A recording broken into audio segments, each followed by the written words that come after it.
Okay, team, coming into with week 4 here. Just a couple things to go over as we go into the 4th week of the challenge. So a little over halfway through. Things are going pretty good, but just some tips and some pointers on how we can continue to keep progressing as these weeks go on.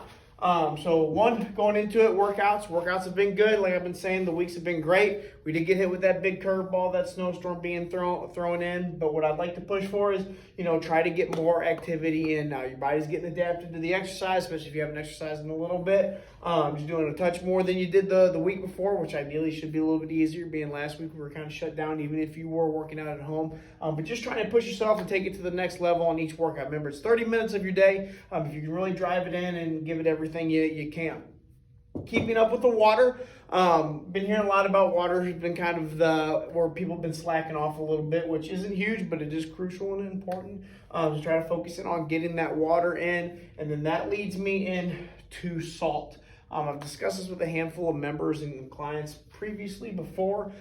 Been hearing some people going into week 3, they felt a little sluggish, a little down. The scale was still moving, so they were still progressing, but they just didn't feel overall great. 1, make sure you're not fighting anything. But 2, what happens a lot of times is people are very scared of salt.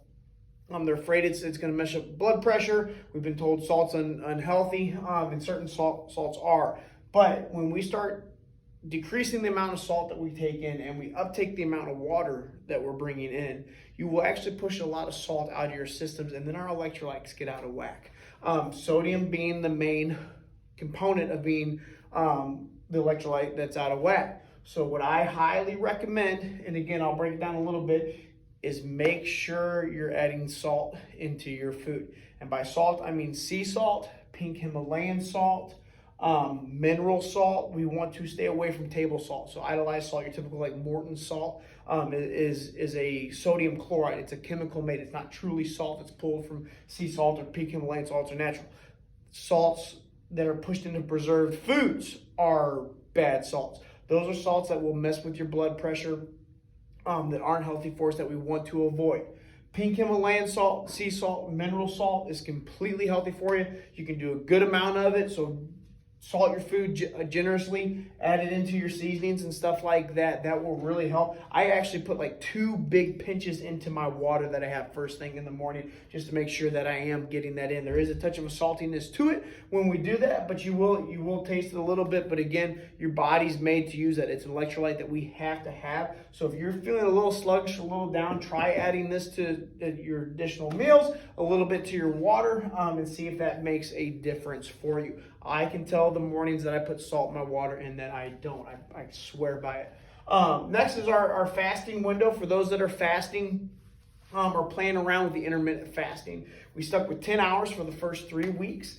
I put a little post out yesterday that, start playing around with 8 or 9, whatever works with your schedule for those that are doing it. The goal is to get to a consistent 8 hours of eating to 16 hours of not eating is what we're shooting for. Some people do less and do very well with it. Again, it's what works for you, what feels good for you, and what you see results with. So start playing around with that. Again, 8 to 9, whatever you can do. If you did 10 last week and it was a big stretch, shoot for 9 for those that are wanting to progress that. And then lastly is macros, okay? Calories are dropping, macros are shifting for a lot of people now, so zone in on it. The distribution of the macros is going to make the biggest thing. I know those protein numbers are tough to hit, but the idea is that should satiate you, keep you full, and then we need to be very conscious of the amount of fat and carbohydrates, especially the carbohydrates that we bring in. We need to bring in carbohydrates, but we don't want to exceed the number that we have. And as those numbers dwindle down and get more strict, for those that are progressing, it gets a little bit tougher. So start looking at your food a little bit more. Make ssure you're throwing it into MyFitnessPal before you eat it to realize what you're bringing in and what you're not.